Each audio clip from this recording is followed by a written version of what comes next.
what would that look like for somebody who's never done this before? And what would be the instant gratification out of it and the long-term view? Well, I think for anyone that's thinking of even having a trust, usually it's because, let's say you have a business or you have even a W-2 job where you're making a substantial amount of money and you think you have to pay a lot of taxes on that money. And you don't want to maybe have to do that. There are ways to invest that money, and that's how you then begin to build your estate. You get to have assets to put into this trust. So you can be investing in property. You can be investing in your business. You can be putting money in life insurance. You could be putting money in your IRAs. These are all assets that can be made part of the trust.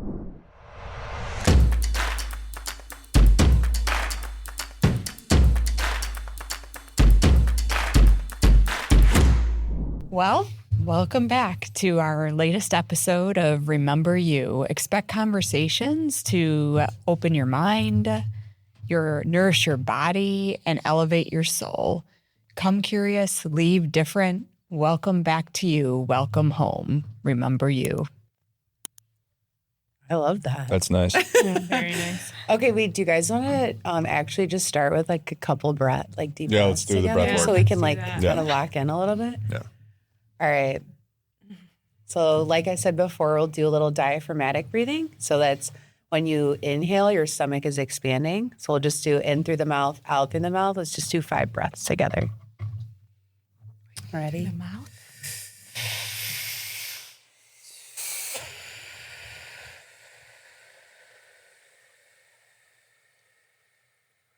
Depth over speed. Dropping your shoulders. Let it all go.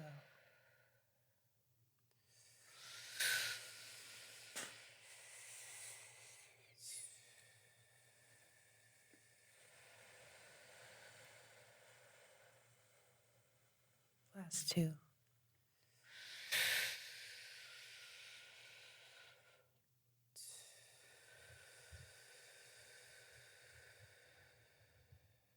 Last one.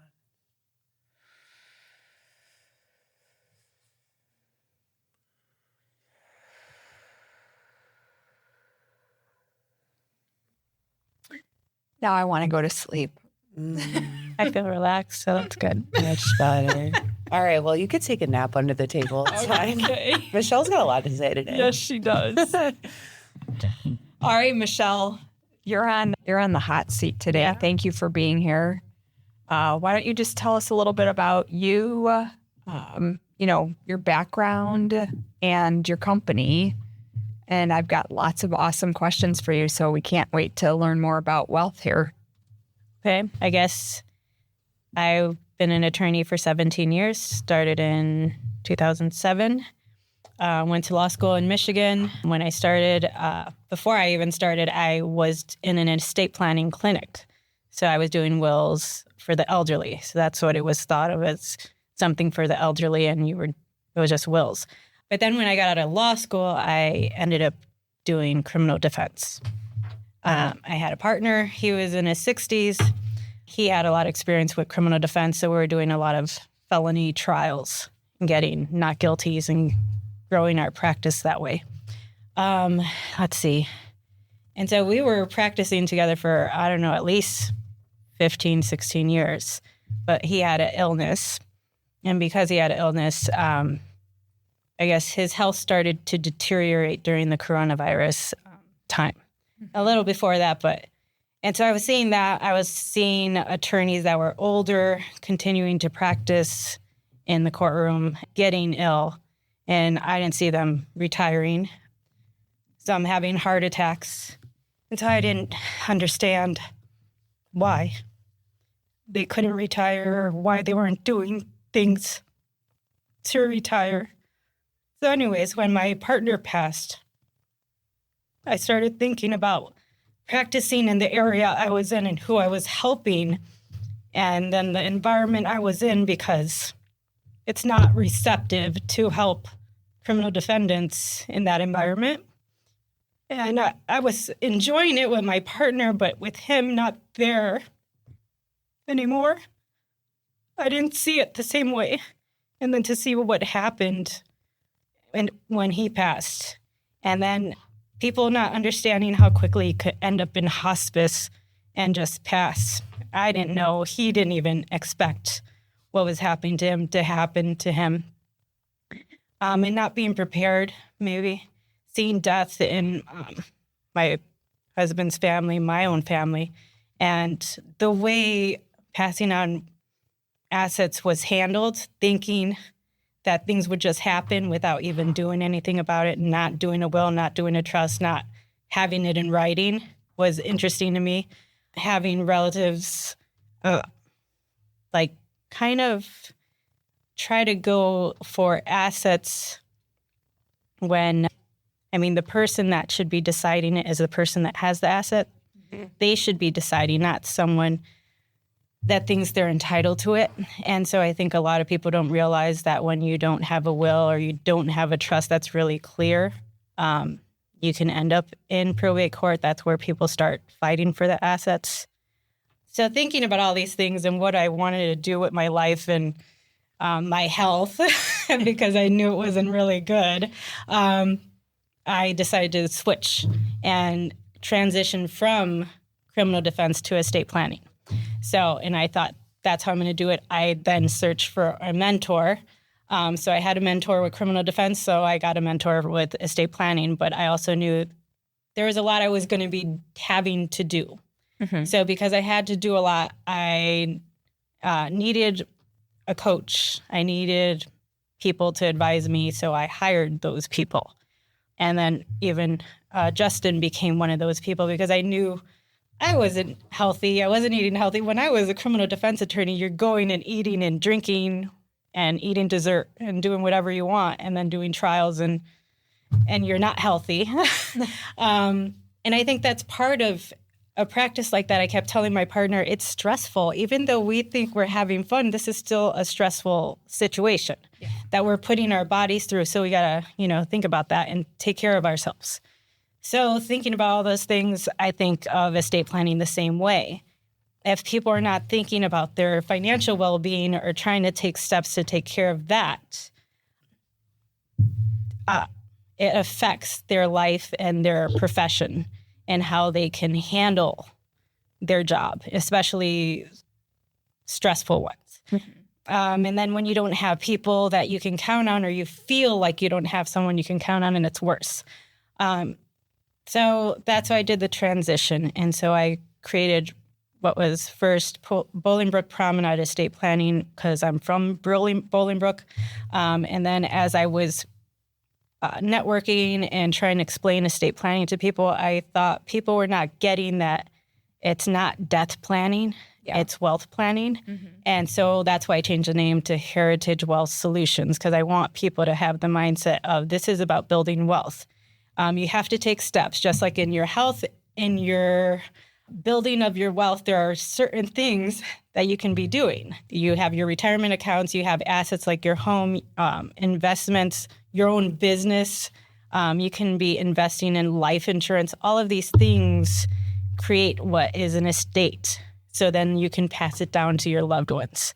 You could use it to protect yourself while you're aging, because people age and they don't think about the illnesses they're going to have to deal with as they age and why they may need to retire at 65 because of their poor health. And they need that ability, so they need all these strategies in place to prepare for that. Not a lot of people do it. Not a lot of people think of that. And so I think it's important they know they can be planning for this and then be prepared for when they do talk to someone that can help them. They're ready. That's an amazing business name, by the way. Thanks. Can you say it again? And then also, do you have a website? Heritage Wealth Solutions. And the website's heritagewealthsolutions.net. So this is great. I have a few questions for you to get started. Mm-hmm. So if someone listening today has no assets whatsoever, or they at least don't think they do, just a vision for what they want their life to be, what's the most powerful trust or entity structure they could begin building to future-proof that vision? I think first they have to have the mindset that that's what they want to do, and then start searching out someone like me.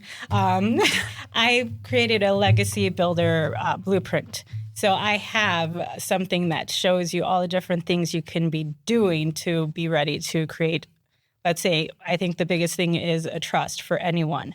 That's the easiest way to pass down your assets, have rules for how they get passed down, and avoid probate court. And so for some of us who maybe don't understand what a trust is, there's two different kinds of trusts, and then there's wills, right? There's also a thing called a pour-over will. Can you enlighten us on what each one is and the function that it serves? Yeah, so there are several ways to structure a trust, but a trust is it's like a legal contract, and why financial institutions will honor it, and why you don't end up in probate court when you have one if you make sure that your assets are made part of the trust. So the two types that are mostly talked about are the revocable and then the irrevocable trust.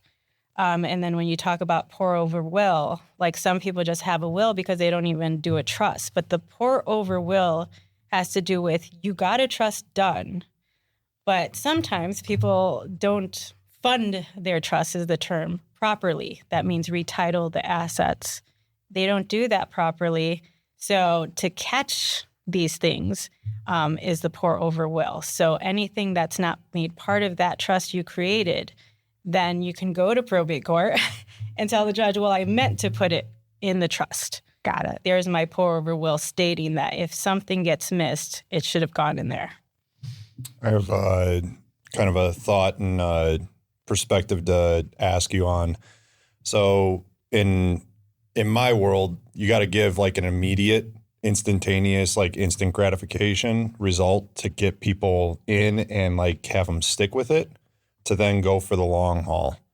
And I think the same goes in wealth creation too. Yeah. Right. So what are some things with what we're talking about here with establishing a trust and an estate, and for the short term and long term, like what would that look like for somebody who's never done this before, and what would be the instant gratification out of it and the long term view? Mm-hmm. Well, I think for anyone that's thinking of even having a trust, usually it's because let's say you have a business, or you have even a W-2 job where you're making a substantial amount of money and you think you have to pay a lot of taxes on that money, and you don't want to maybe have to do that. There are ways to invest that money, and that's how you then begin to build your estate. Mm-hmm. You get to have assets to put into this trust. So you can be investing in property. You can be investing in your business. You can be putting money in life insurance. You could be putting money in your IRAs. These are all assets that can be made part of the trust.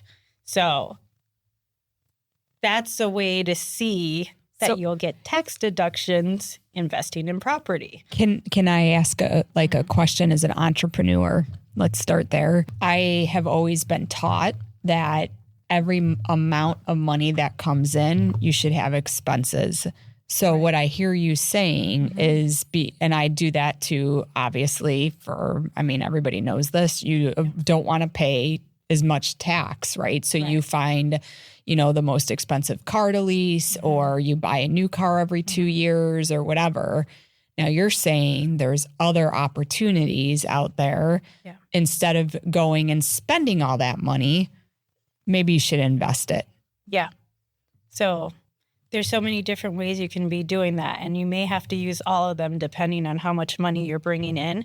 So you don't want to wait till, April 1st to start thinking about investing, because it's too late. Yep. Because you're going to have to pay taxes on all that money you made over the year.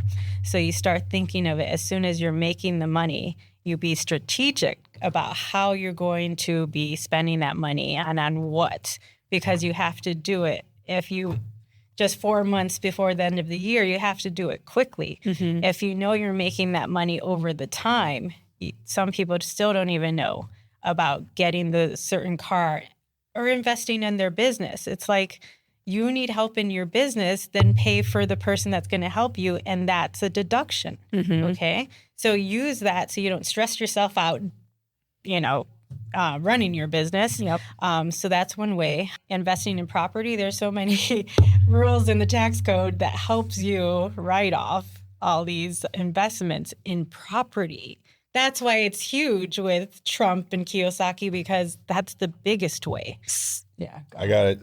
Kind of a scenario here because we're coming from all different kind of walks of life. Like I am somebody who's, I'm working in the business and on the business, and it's also my job, right? So I'm not in that position where, and I'll just say this, just we can edit this out, but like I think it's important to like show where you're at, like tell your story because it's interesting to hear from that perspective, from my perspective, and Sishay as well, right? Totally. And your perspective as well, because like it's easy to look at physical and go, okay, in health, he's got it going or whatever it may be. But like the finances, like you talk about, I think the biggest thing you said in the warm up here was like, what would be that one thing, which we can get into now? Like that question about what's one thing that would actually you could give anybody who's just getting started is talk about wealth, talk about finances. Yeah, I think families especially, because the whole concept of a trust and why it's termed a trust is you really have to trust the people around you, your family, your friends. If you're going to create a trust and you want to appoint trustees that are not yourself, so you could say, I don't control this, you want to trust them to do what's right for you, your family, all of that, and then have the rules. But that's the biggest thing is no one's talking about money in families. Except and also in school and in anything, you're taught your finances should be kept secret. Nobody should know how much money you're making. Your kids shouldn't know what the house costs. To me. Like it's so wild. So my husband, who is my kid's stepdad, he came to the table with, we don't talk about finances. I'm very open with my kids. So they always knew how much money I made, how much things cost. Yeah. And he's like, why are you telling them that? To me, that's the one way that you start to open their mind to feel safe around money. Yeah. And what is it and what do things cost and what's the value of money? So how do you suggest people like my spouse start to have a different mindset around money and start to talk about it? What's the easiest first step? I think in terms of knowing that you want to be protected as you age, and you want to trust your children to know how to deal with money, then you need to start educating them on how money works, how you earn it, how you spend it, your money ideals or financial knowledge. Because most people that do the estate planning, they have a lot of assets. So they have a lot of knowledge about investing, growing money. And if they don't share that with the people that are going to inherit that, right, then that's how it just disappears. Yep. Because most people will inherit a house and not see the ability to grow that money. So that's a good one. Let's start there because most of our listeners, the number one thing they're striving for is to have a house. Okay, when you have a trust and you have your house, most people don't own their house outright. They have a mortgage. Right. Do you put the house into the trust even though you have a mortgage on it? Yes, and that's what the cool thing about doing that is when you put the house in the trust and you've been paying so much over time, you don't lose that when you pass. Right. You pass it down and the person that inherits can just take over the mortgage payment. No refinance, no nothing. They take over. Got it. And what would you say? Okay, so it's like really setting I got a people question up on to this. like transition easily into like living that way. Go ahead, finish your point. And so at some point, say I pay that mortgage off and it's in the trust. Yeah. At the point that I'm talking to my family about it, do they then understand that they can rent it out, use it as trust property, That's why start to build that income? That's why there should be discussions, because most people will see that as, okay, I inherited it, let's sell it.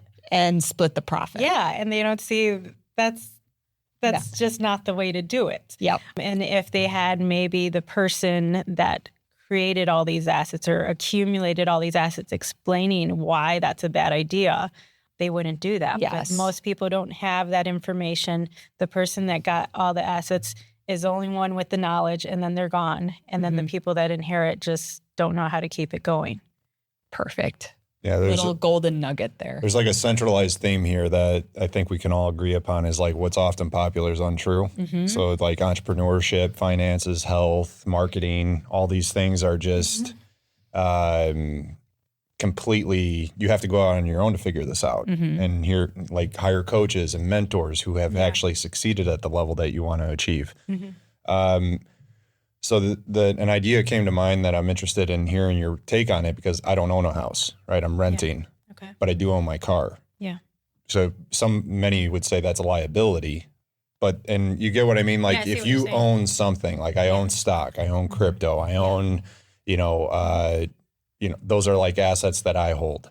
Okay. So from a trust perspective, like I understand the concept of own nothing but benefit from all. Yeah. Which we can get into. Or own nothing, control everything. Or own, yes, exactly. So Own nothing, control nothing, benefit from it. So that was because I say that because I heard you over talking about that Yeah. earlier. But like, so from my perspective of getting into a trust, setting that up, I understand the mindset benefit. It's like just start somewhere, just get it set up, start because- establishing something. What would that look like? Even with you having, let's say, stocks, crypto, whatever, that's still an asset. Business as well, And right? people don't understand. Yeah. Yeah. Like even your business, you can be putting it in a trust.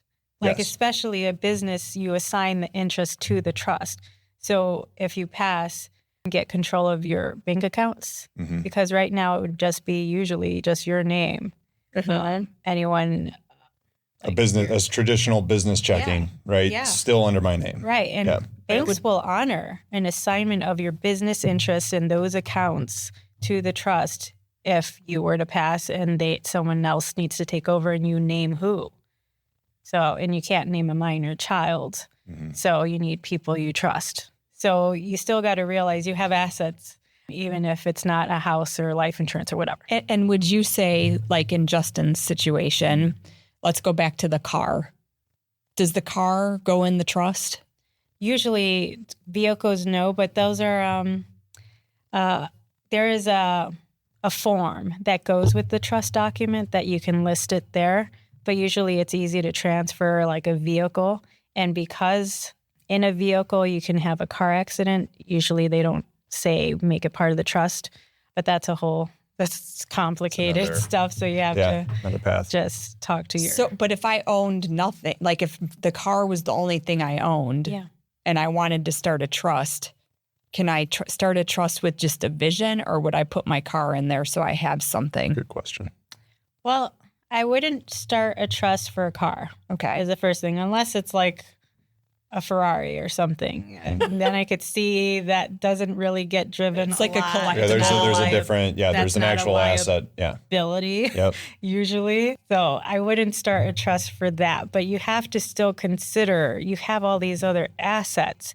How easy is it for your family to get a hold of, let's say, crypto, life insurance? You need to make it easy because you don't want them to have to go to probate court and then deplete the amount in there. That's the point. You don't want to deplete the asset just because they had to go to probate court and get a court order to get access. And if you have, let's say, money to creditors, they get Access Yeah. first. Yeah. So if I'm going to pick on Justin here a little. Sorry. Yeah. So as Justin's building his business, he's working in it. That's his job. That's what so his most best first step would be to put his business into the trust. Yeah. Mm-hmm. Assign the interest of that business to the trust. Yeah. And so then you can be, why I say revocable, your really the trustee from the first day. You're always controlling that. You don't have to change anything. It's all your, EIN or social security number paying the taxes. And then you can appoint other people to take over if anything were to happen to you. Got it. Because anything could happen to anyone. Mhm. Makes sense. So walk me through. Wait, can I Oh, go ask ahead. one question that just piggybacks off of that? So this is so interesting because I have a lot of moving parts right now as I'm transitioning full time to my hypnotherapy business. Mm-hmm. And I have one marketing contract that is a W-2, which is what we were talking about. And I want to keep that as like it's a good setup. Yeah. That would be something that I could kick off the trust with. So are you saying you have your own business? It's yes. Well, like the new yes. But I'm saying while I'm building that business, I have other streams of revenue coming in, and one of those is a contracted role with a company that I do marketing work for, Okay. and that's technically a 1099. Okay. Is that the type of example that you could put to like from the tax break perspective? And that's what you have to, I'm not sure what you're asking, if you're wanting to assign your like business interest to a trust or what else? Because you had said originally. No, let me. So there's different types of employment. Okay. There's a W-2 employee who gets taxes taken out of their paycheck, and the employer pays taxes and the employee pays taxes and then they get their take home pay. Yeah. Okay. So that's one way to make money. Then there's a 1099. Some people work on a 1099 basis and they use their social security number. And they're getting straight income, and there's no taxes until they file their taxes at the end of the year.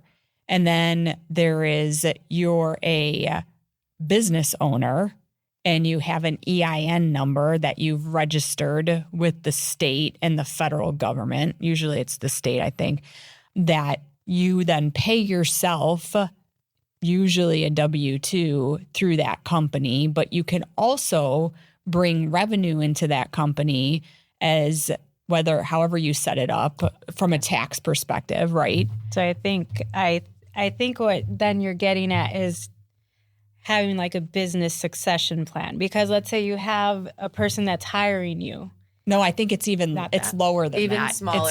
It's even more entry level. What she's asking is, if she's a 1099 employee or contractor, contractor, and she's bringing in income, can she set a business trust up privately and run that income through that trust? Oh, that's interesting. I don't know about that, because I'm just thinking of assets being put into a trust,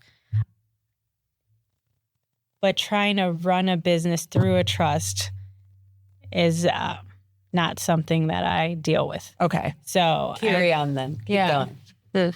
Yeah. All right. Yeah. That's what you were asking. Yeah. Well, Okay. so we had talked about previously setting up. Yes. Yeah. Yeah. I guess there's different ways to pass on assets and then pass it on to charity and do all these kinds of things. And maybe there are people talking about running a business. And I think I was talking to Justin about this the other day. There are different people out there on the internet talking about certain things in certain ways you can set up trusts to not pay taxes. And I don't think they're so correct about the way they're saying to set it up. Got it. Because a lot of this is about government wants to make sure they're getting paid any taxes that they're owed. Right. But they do set up rules in the tax code that allow you to take tax deductions or not pay taxes on certain monies, because there are certain amounts that certain people are never going to meet to have to pay taxes on. Perfect. So when I'm a minor, like a very simple one, right, is I have a child. He's under 18. He goes and gets a job. He has to meet a certain threshold to start paying taxes, right? Like $7,000 or something. And that's set up to protect them, right? Right. So something, I don't know if it's you can gift At this point, 19,000. At one point, it was like 15,000. So there's certain amounts that people can make and not pay taxes on. Let's say in Illinois, anything above 4 million gets taxed 40%. Anything like federally, I think it's 13.99 million at this point, gets taxed federally 40%. Yep. Okay. Couples, it doubles. But And then that's at the time of death, though, right? right. Okay. And then there's ways you can structure certain trusts. Why I say own nothing, control nothing, but benefit. And there are restrictions. It's HEMS, but you can benefit from it. And that's how you say, I don't really own these assets. Okay, so then that brings me to some of my more basic questions for you. When I'm setting up a trust with you and you have your blueprint ready, I'm sure you have lots of questions for us. But like as a client, right? Yeah. When I go to actually just even fundamentally understand what a trust is, there's certain jobs and responsibilities within the trust.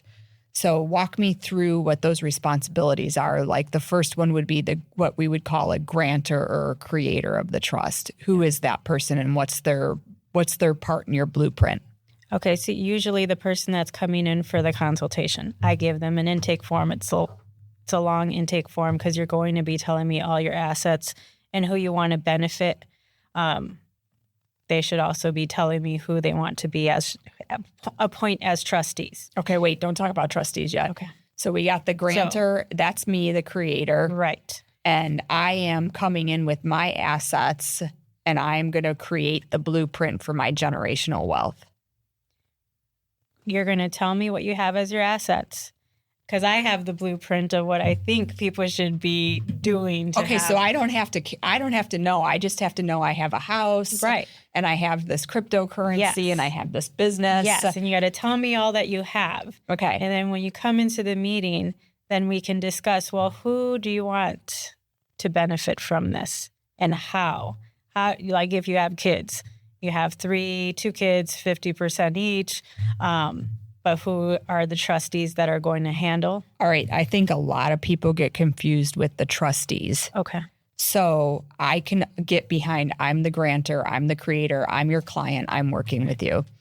Now, the trustees, what is their purpose and why are they there? To carry out the rules of the trust. So see, like there's assets and all these assets are everywhere, all over the place. They have to make sure that all the assets come together and they start using those assets for the benefit of whoever is named as the beneficiaries. Okay? It's so simple, yet so misunderstood. I want to kind of bring this in to like a personal, let's say. So yes. I'm a business owner. I am anticipating paying taxes, right? So I am doing this game of everything is an expense in some way, shape, or form because it is business related. Yeah. Mm-hmm. And so going through that, there's all these intricacies of how to intertwine all that.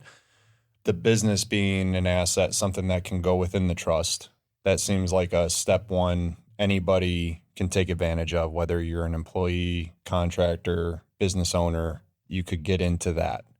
Yes. The benefit thereof is what's the benefit, going back to that instant gratification, like what's the benefit of doing that now? I understand that this is going to set up something to where my son or family can take over if something were to happen. Yeah. Right. And then it also, when? And clean up. Yeah, because people I don't know. I go different places with that. We just don't know when. We're downloading my consciousness right now, so I will be here. You will control nothing, though. That's it, though. That's really it. So that goes into the other aspect. So the instant gratification is I am liable for nothing, in a sense, is what I understand a trust to be, where it separates you from any personal liability to anything that would happen financially or otherwise. People are confused. Yes, so I'd like to clear that up. And then also just to segue this, just like what is, because I'm thinking like, I know this is me And I know this is a lot of people who are like, okay, I see it down the line, but what's the big deal now? Like, why should I do this now? Yeah. And it's very, like, if you can answer that and then pull it into what we just talked about. Well, first, I think there's a lot of professionals involved in asset protection and asset passing down to beneficiaries, heirs. So you need to consider what you're trying to do is based on what professionals are you going to talk to and what attorneys you're going to talk to. So there's like a business attorney, why people should be creating LLCs and putting their business and make the LLC that business. So then it's a limited liability company. So when someone sues you, they're limited to that company.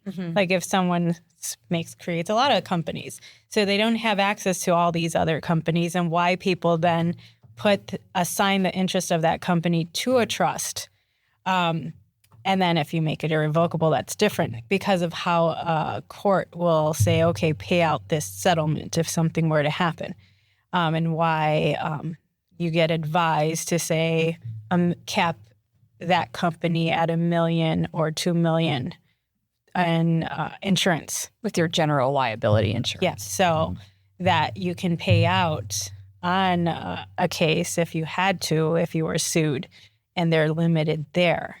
And they don't come after any other assets you may have, and you put assets in other LLCs.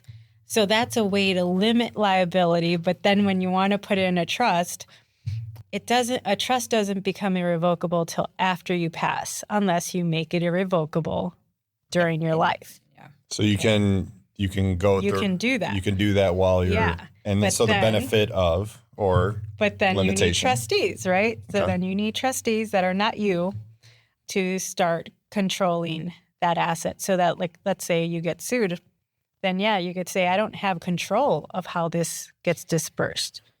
Could you make a company or entity to pass those on? You get what I mean? Like, so you got a company, but then the trustee is a company as well. A trustee The has to trust- be a man or a woman. Yeah, it's a person. The trustee. I So it's love sig- that question. It signifies that you cannot create an EIN and pass and create. You can create an EI. Sorry, I know too much about this. You answer. So, all right. So you get what I mean? So if I'm Justin Reich with my social security number and going into developing an irrevocable trust that has the trustee as an EIN that I established.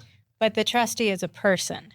So the EIN is just the tax ID that you use when you're paying taxes in that business. Okay. And so then the trustee, why if you want to make it irrevocable and it's not you and you don't have control. So then if, let's say it's sued, a company sued, then the judge gets to say how things get paid out. But if you're not in control, it's whatever the trustee says, really. You see? It's protected. So- And here's that you can have an irrevocable trust that has an EIN number because you're going to need a bank account Yes. to pay out your beneficiaries. It gets complicated, which is why you need somebody like Michelle to help you through it. Yeah. So, so- I guess like go ahead, please. What was I going to say? I just lost my train of thought. But the whole thing is there's all these rules. Like you can be going to, let's say, Wyoming. You set up your business there. They're more business friendly. So they have rules to protect business owners. So when you're trying to look for protection, that's why people go and do things like that.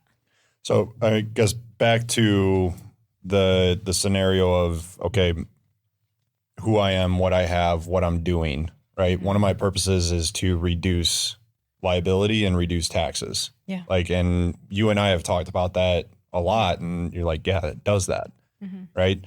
So me going through the legwork and the extra work to set this up, what does that look like from a standpoint of somebody, an individual business owner who is doing his own finances, who is doing his own, work essentially to run all aspects of the business, to then say, hey, you should set up a trust because I have an LLC, but you should set up a trust so that it does cover your family and does cover the long run. Yeah. But in terms of the benefit of the business and the taxes and finance, like how does it impact the finances? So it is asset protection. So and is a easy way to limit paying out of any kind of money in probate court that would deplete your assets so that you can pass something down. If you don't care about all the hard work you did all these years to build your practice or build your business and then have the ability to pass down, because most people don't have the wealth of, let's say, the Kennedys or the Rockefellers. And we're dealing with property, life insurance, retirement accounts, our business accounts. As soon as you end up in probate court, if you're not doing these estate planning documents, they're going to get depleted. There's all these costs associated besides just hiring an attorney. There's costs with the probate court. There's costs with creditors. So to minimize that and have something left to pass down is why people should be doing it. And it goes back to your original point of talking to your beneficiaries as the creator of the trust and having them understand what you're doing so that they understand how to continue with creating generational wealth. Right.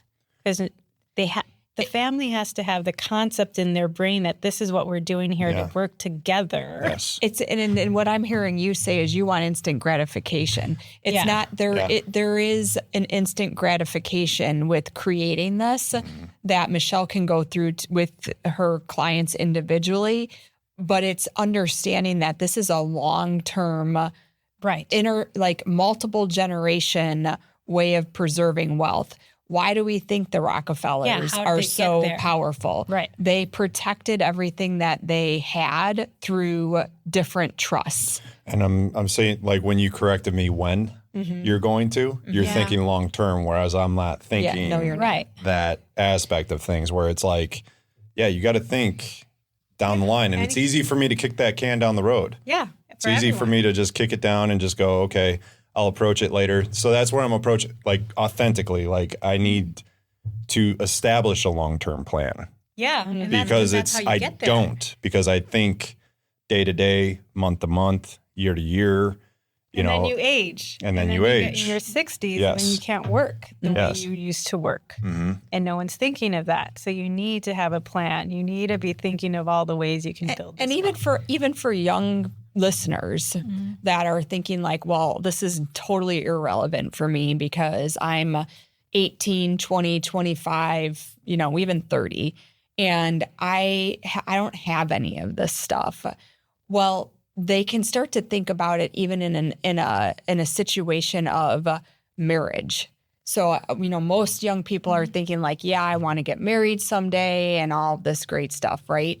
Well, a trust is a great way to sit down with your significant other, whoever that person is, and instead of talking about let's get married and have a kid and a white picket fence, you start looking at how do we create generational wealth together. That's step number one. If you and that person don't agree on how that money is going to come together, then you shouldn't be thinking about getting married.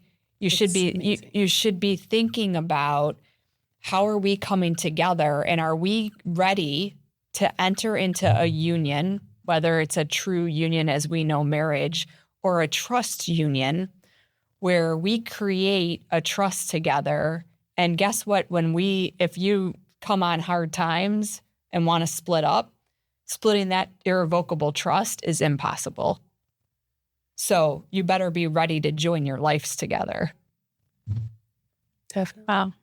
That's interesting to think of that, to think of people starting off that way instead of just thinking of spending money and not thinking of the future, because most people are that way. And then the future comes, like even catastrophic accidents, you can be debilitated. You can't take care of yourself and you may have assets that can take care of you and you don't even think of putting it in a trust or having powers of attorney set up so that you can appoint people you trust. Because sometimes people get put with, like, let's say a mother that wouldn't take care of them the same way that maybe a friend would. Right. Knows what they like, knows what they would do to try and heal themselves. A lot of that happens to people. Oh, that just gave me goosebumps. Yeah. That's right. And having that documented and there is super important. And these questions, if you're thinking like I'm young and maybe I'm thinking about getting married or whatever, going to Michelle, working through some of these questions that she's going to ask and figuring out how do you architect the blueprint of your life together as a young couple is really important. Yeah, it's huge. Yeah. I mean, you're setting the vision for what your future is, and that's your point. Right. Is like people have to start thinking now about it. to put the North Star so that, because I'm thinking like the vision that comes to mind is like you're on the beach having daiquiris and enjoying life, right? Me, I'm treading water trying to get to the point where I can catch, it's like, what's the when you go out, they say don't go into the ocean because it'll pull you out. What's that called? The current. High tide? It's not, Shay, do you know this? The undercurrent. Yeah, it's like the undertow. It pulls you out. Like you get pulled out of the undertow, and then you got to just let it go. And then you go parallel, and then you find a place where you can actually swim back to the beach. So I'm getting there to swimming back to the beach. And I have to have a vision though. Yeah. And you got to set this up, right? All of us had to have a vision for our life, right? What we wanted to do. And it's the same thing. Yeah. And none of us are doing it. And this is the most important thing, because how are we going to take care of ourselves when we age? And then how are we going to pass on wealth? We did all this hard work, and then what? It's gone. Well, I always say you can't die with your money. Yeah. And so protect it for the people that you love. And for yourself. You're setting up a financial garden that'll be much more prosperous. And then to your point, like having conversations with your kids to where they know how to handle it. Because I come from the opposite, where Me too. my parents, and we fumbled our estate, what my great grandfather built, and looking at that, and I'm not putting anything on my parents. It's just that I had to learn this stuff myself, and then you're out there to fend for yourself, trying to figure out how to do this. Well, and you're not taught any of this. No, and it's not in school. No. It goes And back then to that. We could be the change. We can be interested in how do we protect this? How do we pass it on? What do we got to do? So the interesting thing, I find like power and identity, right? So how many of us in here have a trust? And you can raise your hand, right? But I can look at that, go, and I'm like, I want to be a part of that because I respect where you two are at, right? And I look at that and go, okay, that's an identity shift that makes you pay attention to things that are always there. Yeah. The information and the conversations are always there. Mm-hmm. It's just what you're receptive to. And I know how you think is establish a trust, because it'll open up portals and ways of thinking that you haven't been receptive to before. I think it's actually really intimidating, to be totally honest. It is. Like, I mean, It is. I love the concept of like using the blueprint, because I have like major vision for my life, and like things are coming to fruition. It's been a slog, like the entrepreneurial journey. And I'm starting to be at the place and time in my life where it's like now I'm getting like super serious about all of my financial strategy. Yeah. And because now I have skill sets that I can like monetize and in like much bigger ways. And so my thought is kind of going to what you were saying, is like using it as this blueprint as a North Star to then like reverse engineer the steps of like getting to it. Is that like part of what you do with people, or is it like? That's what I see I need to be doing with people, because most people don't think they're ready for an estate plan. And It's I could intimidating. say, well, this is what you need for it. So like some people have it and they still don't do it. But if they knew, such a true statement. I think that you can Can you speak to a benefit lot of on people. that? Or can you like expand on that? There's a lot of Well, people who have it established, but not properly. oh, there's that, right. So if they have the trust and they don't fund it correctly, because a lot of attorneys will draft the trust, will sign it all, and they take it home. People take it home and think that's all they had to do. Mm-hmm. And the funding of the trust term is retitling assets. retitle the house, retitle all your accounts, make sure that the beneficiaries for certain assets are named correctly. And I'll give you an example, real life example on this one. So we put together a trust, and I called Fidelity and told them I want all my bank accounts switched over to this trust. They make it impossible. Right. And then Why? it's not done a lot. Because They then don't it falls know. through the cracks because you Because don't you're know like, how to- I don't want to deal with this. And you're like, I don't know what they're asking me. Like I already paid my attorney. Like he's done. Do I want to go pay him another, couple $1,000 Right. And then to there's deal with that. this? Right. And you just kind of sit there thinking, well, if I die, it'll sit over on the pour over trust and it'll go over because I cannot deal with one more call with the customer service person who doesn't understand why I'm putting this IRA into a trust. Right. And so that's why you can hire an attorney and pay the attorney to do all that and deal with them and explain I'd say I'll have a meeting with you to explain what we're doing and then we'll get it done. And then of course the client just has to tell them, yes, do whatever my attorney just told you to do. so it can be that easy if you just pay, but that that's the other adds thing. so much color to why this gets so blocked up for people because of not having like even just the financial like language to even like move through these different steps of the process. And that's the value of like, that is a great point because we aren't talking about money. We don't even, Christina doesn't even really, she's saying like most people don't even understand, like I need to call my Fidelity or my person who, because they don't even understand the words that we're using. And it's like, you just feel lost in a sea of nonsense because the fundamentals aren't being taught. Right. well, it goes back to, I'm just thinking, I like to think of things from like macro and then like zoom in. Yeah. And so like you started the podcast talking about how from a societal perspective, we're not talking about even from the beginning of any education within like our schools. We are societally conditioned to not have these conversations with our family and our kids. It's very hush hush. That's how I grew up. It was like, that is like so inappropriate, to talk about anything like that. Or never ask anybody how much money they make. Exactly. It's Which so rude. I'm so totally the opposite of that now because I think especially as like young professionals, it's really good to see like where everybody's at. So you should know what you're striving for and different things like that. But Well, and I have to interrupt you for 1 second and digress, but it is, so my background's recruiting in HR, right? So all through my career, even when you're recruiting somebody, they're told not to ask them how much money they're making, just wait till the offer, all this stuff. And I've seen, my whole thing was recruiting was always broken from it. I am not a lover of the government, but one thing that the government did recently that has changed the way that recruiting is done is had companies put salary ranges on their job advertisements. It has opened up the ability for recruiters not to ask how much money you're making, but to ask what range you're in. Is this the right range? Be more open. And then guess what? You're creating more openness in your workplace to talk about like, what level do I need to be at? What am I making?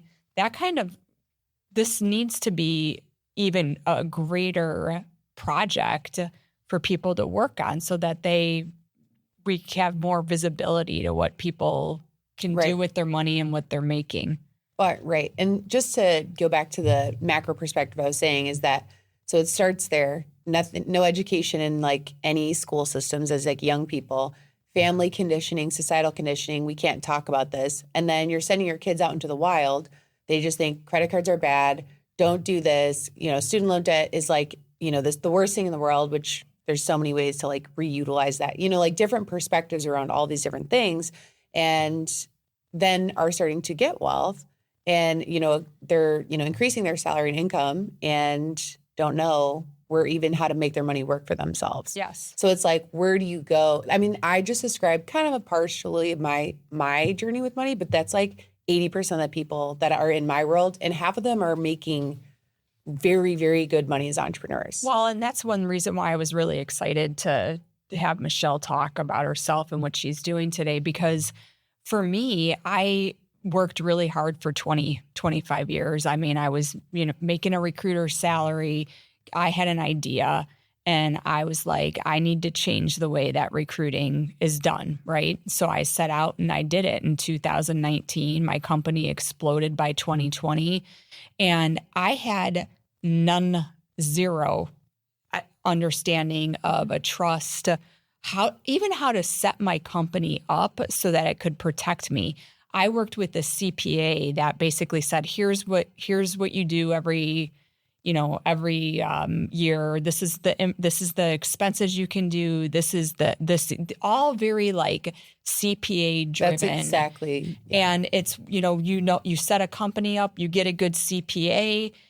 I didn't have any lawyers. I had my business lawyer, but he wasn't saying, hey, go talk to like a tax attorney. Right. And like, until then I actually, the person who bought the company from me said, you're going to come into, some money.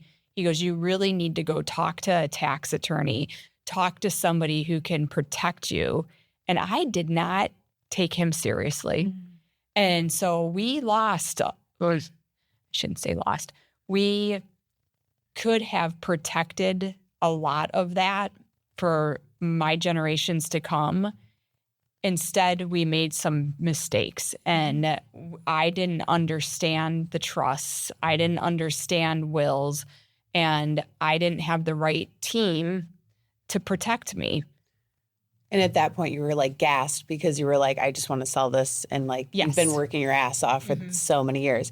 My one question to get back to what we're talking about over here is, at what point in your business, because like, I really relate to that. My first business was like a small marketing agency for 4 years. And I was, kicking ass, doing really well, expanding at like a really great rate. But I never thought I was at that income bracket. I wasn't even close to talking to somebody about, I wasn't hitting my numbers enough to be even having those conversations with people. You are. You always are. You should be having conversations. I'm going to shit all over you. Because at the end of the year and you see how much you've made and then how much you have to pay in taxes. It hurts every time. Right? It's deeply. So anyone it hurts. You should be talking to someone to help you figure out how not to pay all that in taxes. Right. Yeah. So there isn't like a threshold. So say you're making, I don't know, you're just starting a side hustle and you're making like, I don't know, $5,000 a month. Is that enough? Or less. I don't know. Yeah. If you're making $500 a month, you should go talk to Michelle. Honestly. Yeah. That's kind of what I'm trying to bridge the gap here is like, what does that look like for somebody? Don't get to where I was making $5 million a year and not having a strategy. Take your $5 and go figure it out so that when you are making $5 million, you know that you're protected and the shit's not going to get all screwed up. You got one seed, nurture that seed, right? So as I say with people, is like start with a 10-minute walk. Like get sunlight first thing in the morning. Like that, what's that sunlight and drinking water? Like what's that first thing for you? Just the first seed is why she's talking about a CPA. You want to know how your business is set up. So if you have a business and you don't have it set up so that you can take employee income and separate that from your business income because it's taxed differently. If you don't do that first, that's the first problem, because then after that, you can use certain monies to invest in your business. Which taking it down to the going out to the grass and grounding yourself and getting some sunlight, that is the number one problem that most people do if they have a side hustle. It's take that $5 and put 50 cents as the employee and the other $4.50 to your business. Right. Say that again, please. You have, take your 50 cents, pay yourself as an employee, and put the other $4.50 into your business. So you have to have the right accounts. Have your business account, have your personal account, and have it very clear how much you're paying yourself as an employee, so that you don't say the $250,000 you made that year is your salary or your It usually income. flows through on a Schedule K. Okay, so so let's not make it simple math, $100K, right, and I'm paying myself 10%. Just as a simple example. So then you only pay myself $10,000 a year, right? So I only pay Social taxes. Security and what's the other taxes on that? You talk to an enrolled agent and they tell you all the taxes you pay on that to the government is just on that salary now. But you have your business income over here, the business money. That's taxed differently. So that's the first thing you should think about, and talk to an enrolled agent that'll explain these things. What's an enrolled agent? So they're a tax I was strategist. waiting. I'm like, can I ask what? really Tax simple strategist. questions? So like how we say we go to CPAs and they didn't really tell us these things or explain it well enough. An enrolled agent is a tax strategist that will help you figure out how to deal with your money and have an S-Corp, which is how you're taxed with a business, and then you have your employee income. So that then you use the money. Can you help your clients find an enrolled Yes, agent? I can help them do that. So it's a holistic practice, right? Yes. So you're setting them up from beginning to end and everything in between. Yes. So I'm interested to hear like how you run and operate your life, business, and finances, because that's always something I admired about you. Like it just is. You have that money financial consciousness. It's because I didn't have it. Because That's I learned. exactly. I understand. That's why we got along so well. I'm Right. like, I was we were in the same spot. Yeah. Yeah, like You that's start to get upset about how much Yes. you're paying in taxes, and like, why do I have to pay that in taxes, and how do I figure out how not to? Why I said you have to want to figure this out so that you don't end up paying all that money, because you don't have to. That's why there's legal ways not to. So do you think that like people have some pretty severe limiting beliefs and Yes. issues We all do, around yeah. their mindset with finances that Yes. maybe like hypnosis would be helpful for? Right. And then the whole thing of just taxes, the whole idea of taxes, no one wants to pay them. But for some reason, we all think we have to pay them. And we don't try and figure out the legal ways not to. Why we don't is think that? there's even any way, and there's ways. let's So- talk about that. So Yeah. that's what I'm talking about, the instant gratification. Right. Right? Why I Like the say instant you gotta- gratification is like, okay, now I don't see have to that- pay as much in taxes, so I can keep more of that. And then you're like, Yeah, yes, then you can, but make sure that you're thinking long term too. And you have to invest it, because that's Yes. the way the government gives you the deduction. So what does that look like in terms of, for you, what you do with somebody? Okay, so I'm making $100K a year and I own a business. I'm doing all these things, from travel to eating out to buying equipment and investing in courses and coaches and mentors, and those are all deductibles, right? And in the meantime, I'm paying myself, but not in the way that you're talking about, which I need to, right? So set that up. Right. You're going to be like, So hey, that's get the first thing get to that do. established. So Yeah. get two separate Very entities. important instant First gratification. Thing that's instant. There we go. So, but so you're like, dude, do it. Yeah. Go It's ahead. like drink your water. Yeah. Okay. Got it. So from that, now what I'm looking at it is, okay, I need direction now. Yes. I have a personal bank account. I have a business bank account. I do have those actually, but now I'm separating the two. I'm an employee of the business. Now let's talk long-term and tax. Like that's why I'd be interested in talking to you about. Yeah, What does that look like? Yeah, there's a lot of things you can be doing to set yourself up, and not investing in SEP IRAs. It's not paying taxes on that income you put in an IRA. There's all these things, but it's so depending on the amounts of money you're having each year and how you're going to invest it. Why I say high W-2 earners can be doing all this, and they're doing it. They're investing in property. I think there's a large group of people out there that are like, I know a lot of people who are making good money, putting money into just like a high yield savings account. Like they're just doing that Yeah, but and not doing much else. yeah, Right. They buy a house. Right. Okay. So they save up, buy a house. Yeah. Now their money is in the house. They're earning a good income, but now their mindset is they're preparing for taxes. Their mindset is that Yeah, they're so- investing and trying to refinance the house. And that's why they should be thinking about how can I not pay taxes and invest in assets that are going to help me in my future. What if, so as growing up in the educational system, most people think doing this, is this fraudulent, or you're not doing your part for society No. by, you 'Cause know, think are you doing something wrong? Is this Think wrong? about it. If, let's say, I make a certain amount of money and I want to invest in property, how is that not helping the community? That's providing housing for other people. Then if you want to set aside money for charity, how is that not helping the community? You're choosing what charity you're going to give money to, and you can choose right in your neighborhood, and that helps your community. And we have to look at the government as a company, right? Yeah. They have their income and their expenses, except for if I want to give to a community, my community and my charity of choice, I should be able to do that. And Yeah, I and will do that in this scenario so that I don't have to pay for waste that's maybe going on in the company of the government. And they encourage you to do that. That's why it's all in the tax code that you can do these things.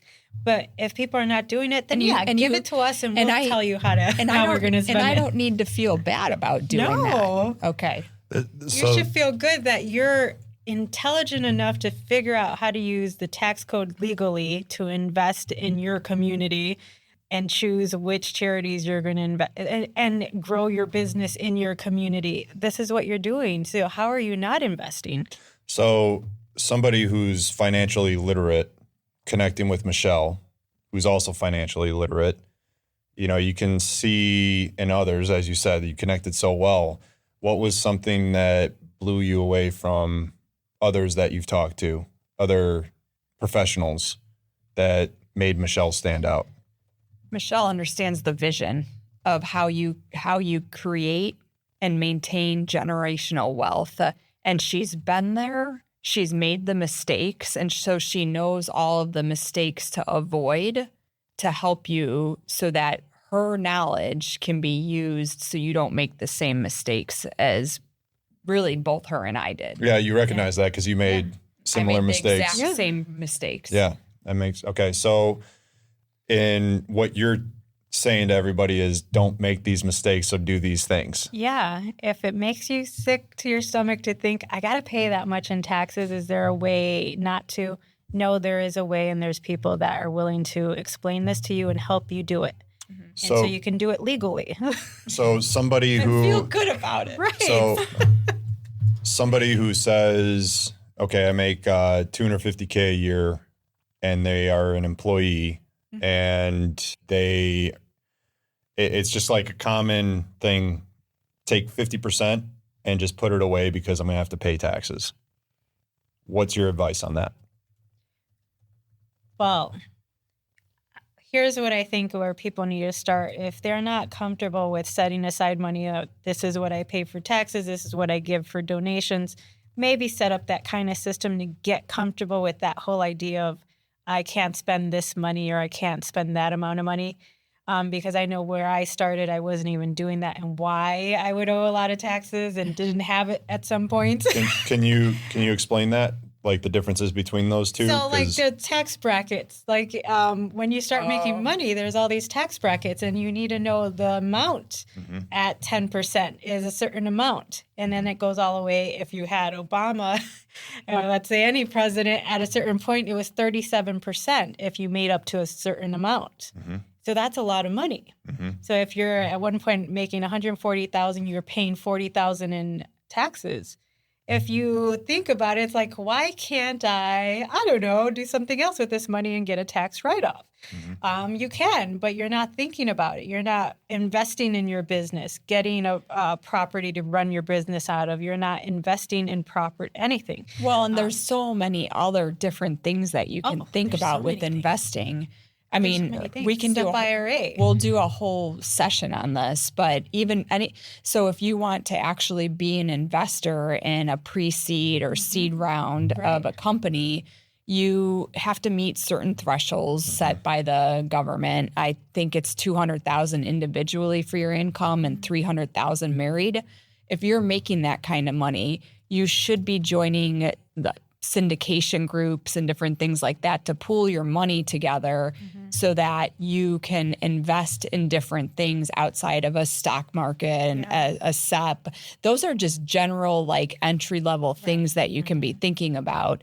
And you keep bringing back to like the renting and buying property and things like that. Because that's one way. That's one way to do Yeah, it. But one of there's many. many Infinite other ways, really. Yeah. You get Yeah. to pick and choose. And as soon as you open your mind to the possibilities, they're endless. Yeah. So the point being is that if you have some money reserved and setting aside, and you're thinking, I'm putting it aside to pay taxes, change the perspective and go, I can use that, which I'm not saying avoid. You got to have a holding for this, that, and the other, and just in case money and all these things, right? Mm-hmm.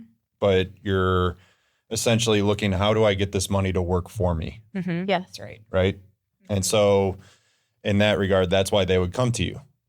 Yeah. How do you Right. get this money to work for me? And then how do I protect this money once it's working for me? That's a really key And thing. is that Is like, how do you something that set protect it it up and hold it? simultaneously? You need to, yes. Yeah. And that's the thing that people are missing. Yes. Something I relate to in my world is somebody will come on and they'll sign up for 3 months. And it's like, I just know it's probably not going to work long term because it's just not long enough to build that security. It takes 6 months to change a habit. Yeah.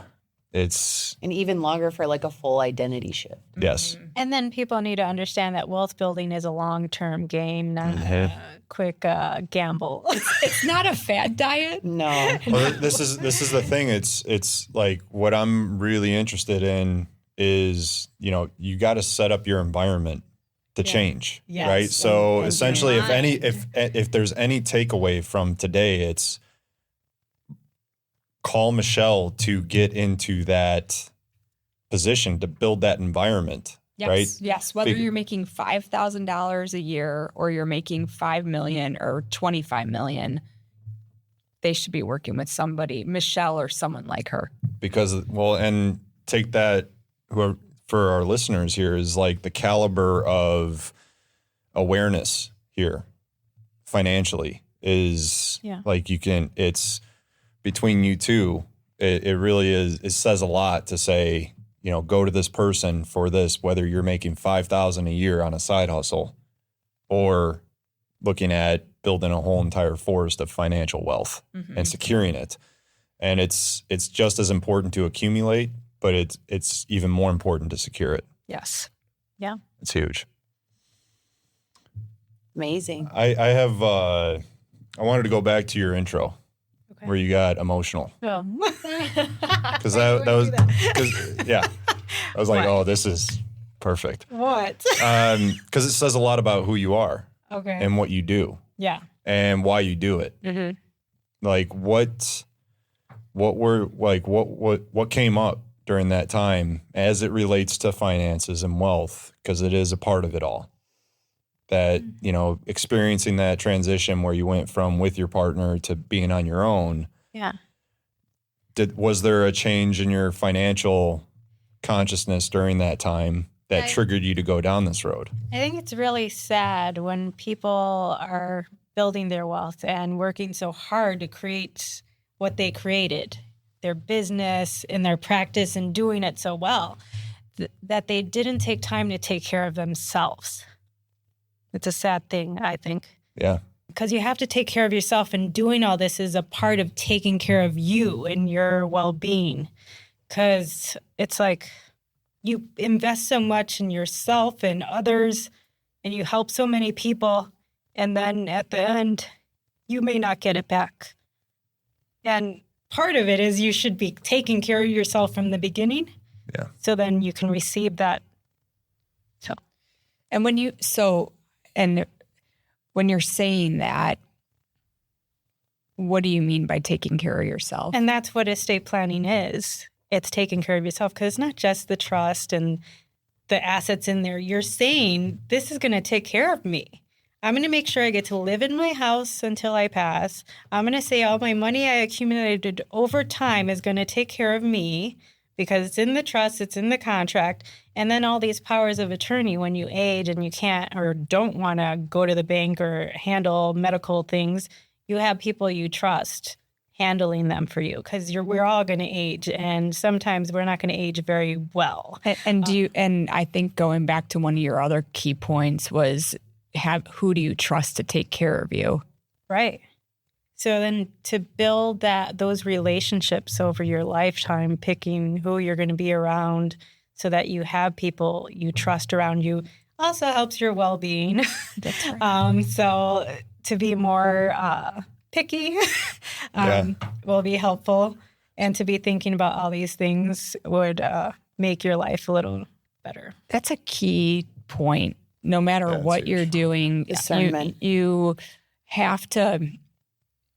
We don't take enough time for ourselves because the one person who will always look out for you is you, right? And so when you're thinking about, your health, it's also your mental health and your mindset, I guess, right? And how do you build that into a trust so that you're showing up while you can as the best person that you can show up as? Because you're pouring your life into your work, most of us, right? And a lot of us put our kids into daycare and go into this job or into this business that we've created, and you're missing out on a lot of things, right? Yeah. And so how do you set it up so that when you are present with your family or your friends or the people you love, that you're healthy? Yeah, I guess that's what we all have to think about, and why I started thinking about it, because most people are not. Mm-hmm. So we end up getting illnesses and then passing without having figured it out. So it's like we have to figure it out when we can and when we have the energy of changing things, not later.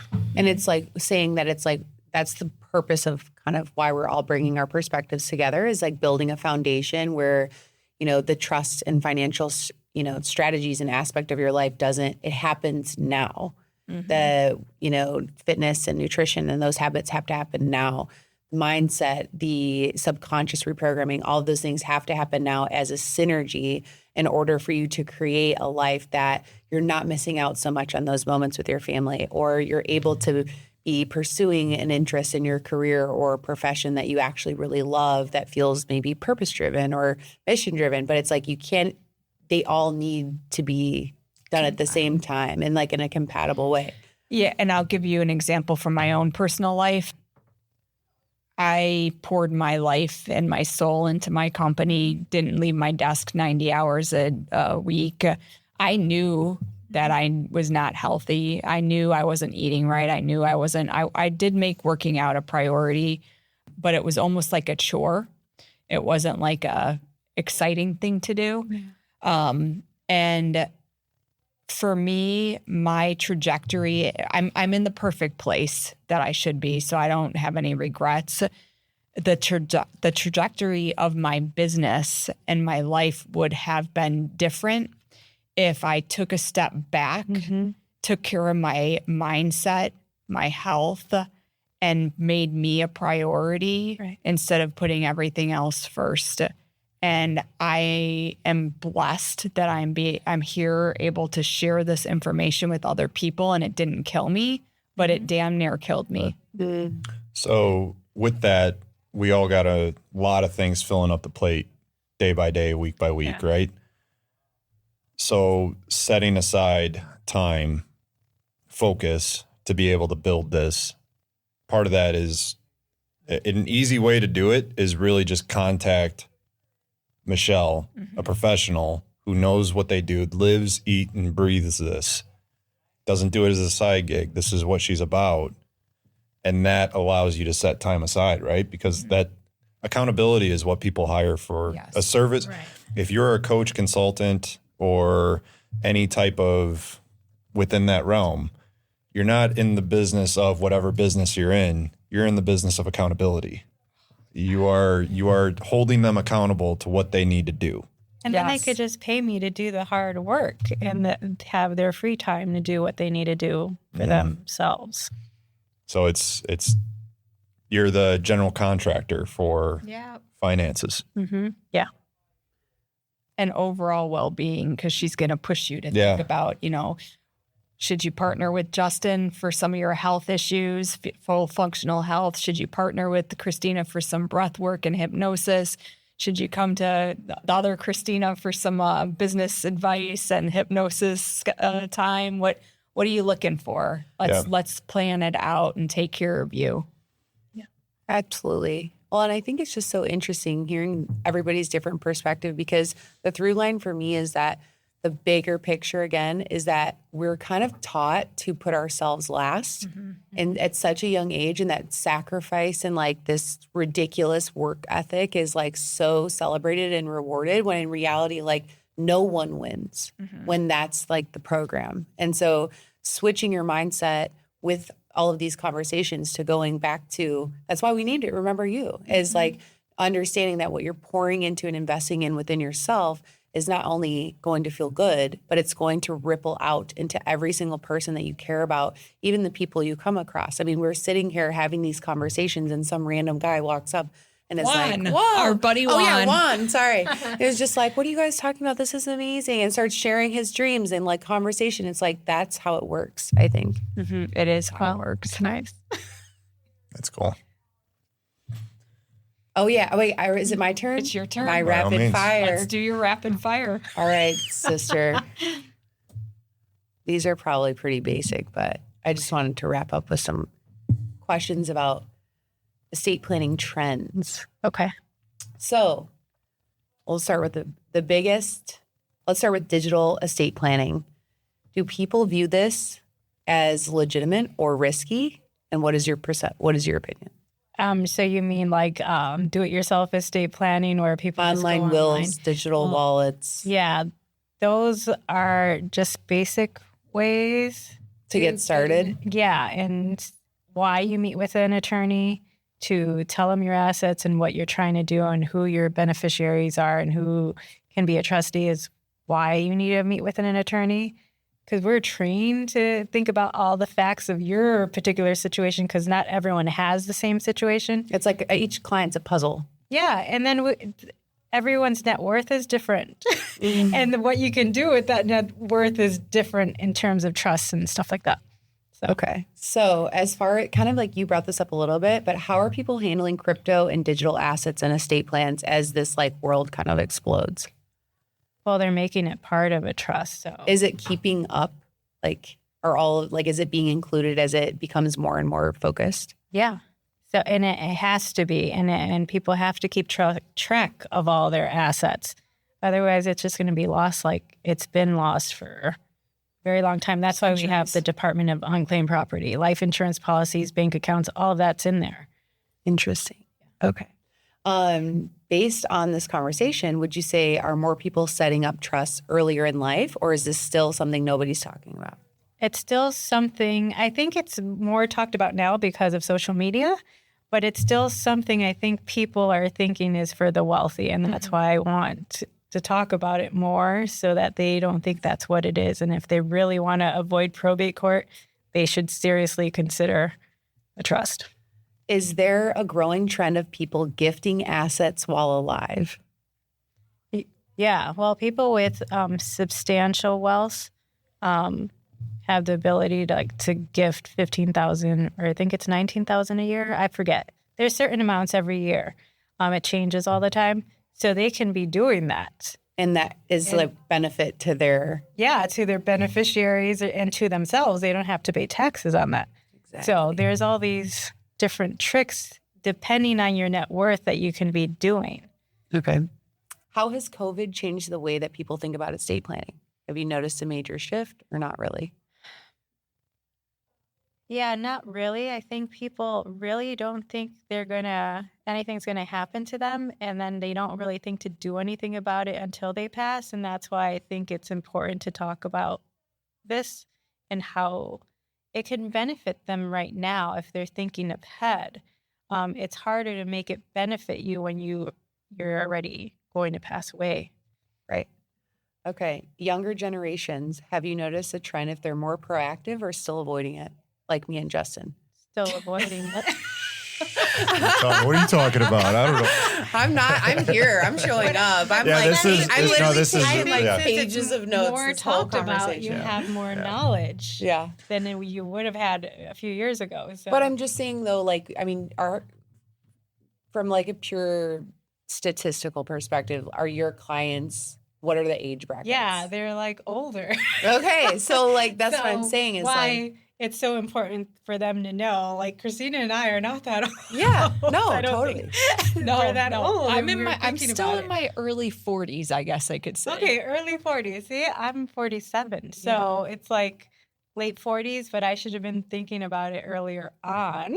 Yeah. I'm so like And since we're telling ages, I just turned 45 like a week ago, so I'm Happy I'm, birthday. I'm Oh my on God, the for me. I'm on birthday. the We got like, another Aries in the house. so Aries, Yes. Aries. Oh my God, Yeah. 3 Aries, no wonder. That track. What are you? Taurus. Yeah. Oh, that That's track. why. She's like, someone She's has like, to subscribe. manage. I'm a cusp, so I do have a little bit of the Pisces in me. So there's the When's your emotional birthday? side. 21st. Mine's March 26th. That's awesome. When's your birthday? April 19th. Okay. And? So you're on the cusp then, So- on the other end. Oh, wait. Yeah. So, wait. Your birthday just was this Yeah. week? Oh, my God. That's awesome. We missed her birthday. It was this week. Come on. Oh, my God. Happy birthday to you. Duly noted. Thank you. I love birthdays, so you should. This is very interesting though, that it's like we're all in kind of the same sphere as you bring that around. From the cusp to a full blown Taurus. Yeah. That tracks. I gotta say, I love astrology. I was jokingly tell people it's like my reality TV. Yeah. Like if I had to, I don't take it To- too serious, but it's good. To all those that like, I got friends who are very rational and like want to put it in as we're going into all this with the astrology and whatnot. Like when the way I track it rationally is like space and time we can all agree upon is a way that we ground ourselves in this reality, right? So you're here at this time, at this moment. We're lucky to have this 3D body. Yep. Right? So we're here in Bolingbrook, here doing the podcast at XYZ time. When you're born, there's a whole sequence of vibration, frequency of light. Just like, all right, so 6 a.m. in the morning, the light comes up. The sun looks different, right? Looks different at noon, looks different at 6 p.m., right? That's all different perspectives of the same light. And so when you're born during that time, it instills or solidifies that point in time, so you carry that energy, right? Gene Interesting. I was like, this is gonna be. Can we just talk about gene keys Well, I was gonna say this might be and human design? This might be a good wrap up for our next conversation because we've been wanting to talk about patterns and like these different things. Okay. But this is kind of taking a hard left turn from our conversation here. So let me I finish. think it all that's applies. fine. I think it all I I think applies. it's all connected. I do have It's all something connected. after your I just rapid want to fire. let's wrap up these couple quick fine. ones, and then we'll transition out because I do think that's a good lead up to our next episode. Okay. Okay, so and these are fast, so you don't have to go too deep on them. Okay. Biggest mistake you see with the DIY estate planning tools? Not understanding that the attorney is there for a reason. They know more about all these. I had the tax code book. It's like this thick. You know, knowing all this knowledge and how to apply it to your facts is what's so important about an attorney. Going to a do-it-yourself plan doesn't mean it's going to work because there's all these rules for every state of what it should have, how it should be written, and a judge can say it's not done right. You So can't like use it. one small thing could be done incorrectly that would Yes. like lead to like a Yes. ripple effect. Yes. Okay. So just please don't do that. Everyone call Michelle. Okay. Are people getting more creative with their legacy planning as you kind of expand your business? Do you notice that? Yeah. I notice a lot of business owners getting very serious. A lot of people investing in property are getting very serious because there have been businesses that have just gone away because they didn't do it. But I think people that are investing in properties, they're more serious about like going to see an estate planning attorney. And even then they're confused, but they want to do something to protect their family and pass down their assets. That's awesome. This kind of as it goes off the question that you were saying about blending finances. Are like blended families making estate plans more complex? Yeah, and they're the ones that need it the most. Yes, they are. Interesting. So they need it the most, but that's why you do a trust, because a lot of people thought they had a trust done correctly, and because they had blended families and they still end up in probate court. So that's what's so important too about talking to an attorney that's going to know how to draft it correctly to keep you out of court. Yeah, my family just went through this and it was like the biggest nightmare situation Yeah. for like 2 years. So it's super interesting to be on the other end of it with this conversation. Is there more focus now on healthcare directives and living wills? Yeah, I think people don't understand why they need them, but I have to explain it to them. So, yeah, they still need to be explained. It goes back to your original, what you were talking about with, do you want your mom to take care of you Right. and not meet your, maybe you're super into functional health, but your best friend could take care of you, has the means Yes. and knows that you love functional health. Right. They're going to be taking you to an acupuncturist or whatever. Right. And having that documented is so important. And you don't even think, you will never Because- know that. Because you have to think of this This is when why. it ends up in probate court, a judge is going to automatically think mother, Yeah. sister, and you may not even talk to them. Yeah, what if they're You know, estranged? Yeah, they don't even are not in keeping with how you'd like to be taken care of and maybe rehabilitated. So it's important to think about. Amazing. Okay. Last couple are a little future oriented. So, what do you think, or how will AI be changing how we create wills and trusts? Do you think it's going to? I think having an estate planning attorney makes it more personal. And why people hire me is because they want their family to be able to go to someone that can help them.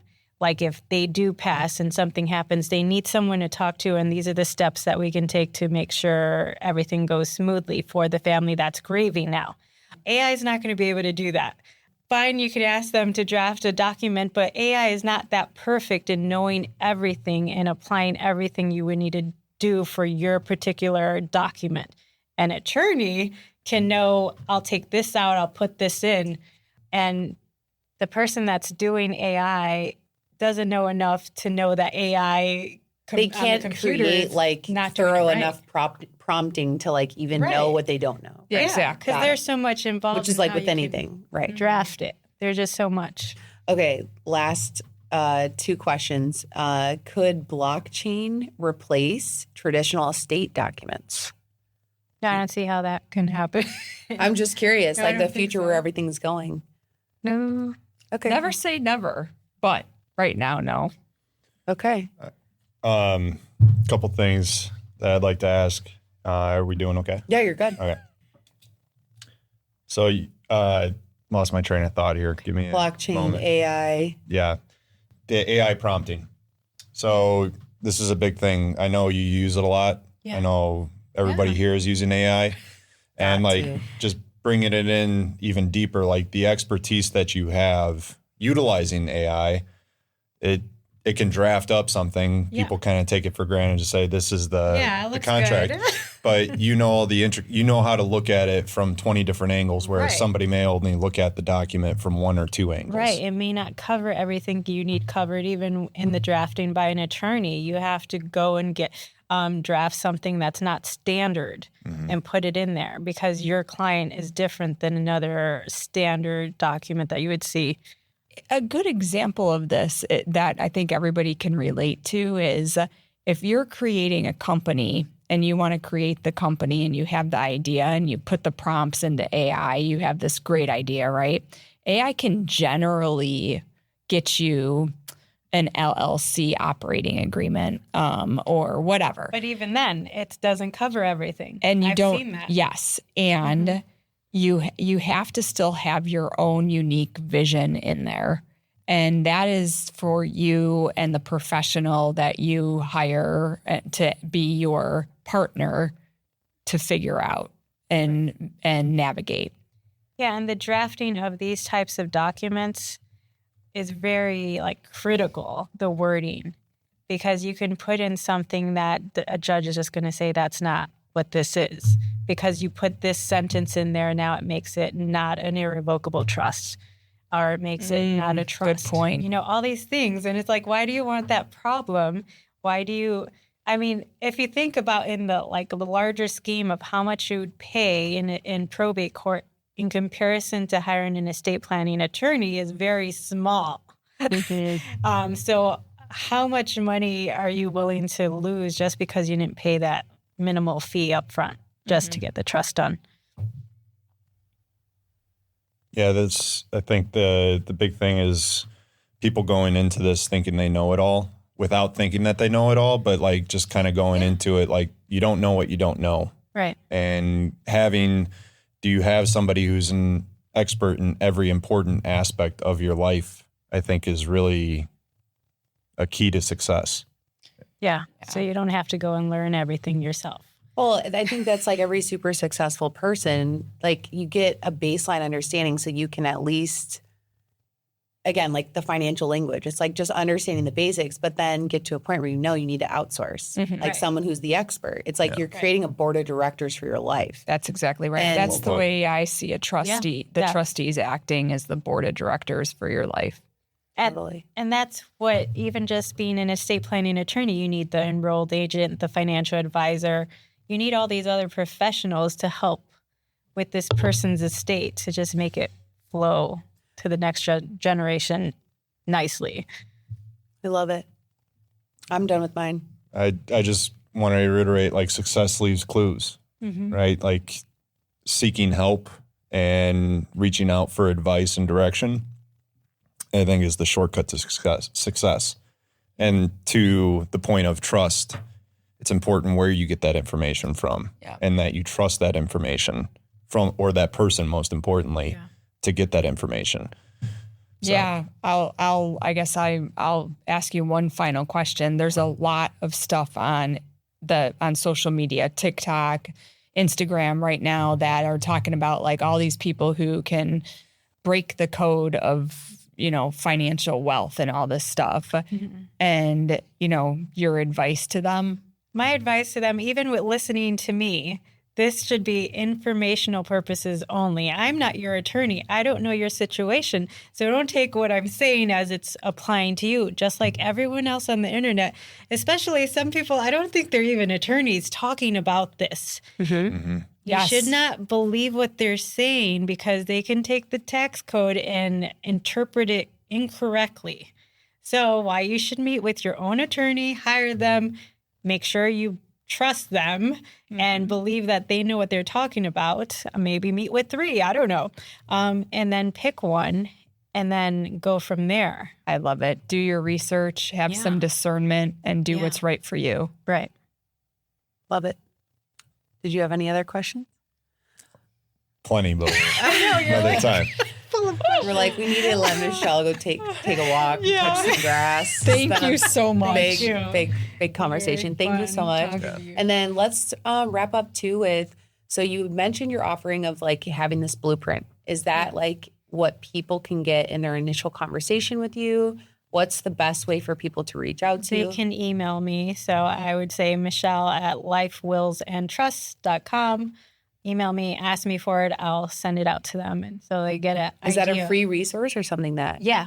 Okay. I'll just give it to them and they can just see what I'm thinking about in terms of having assets, what they can be thinking about. If they don't feel like they're ready to do an estate plan, maybe they need to take a look at that and see maybe they are, and then meet with me. Okay, cool. And then what's your website again? Very first step. heritagewealthsolutions.net. Beautiful. Okay. Well, that's all I got. Thank you for joining our podcast. Come home, welcome home, and remember you.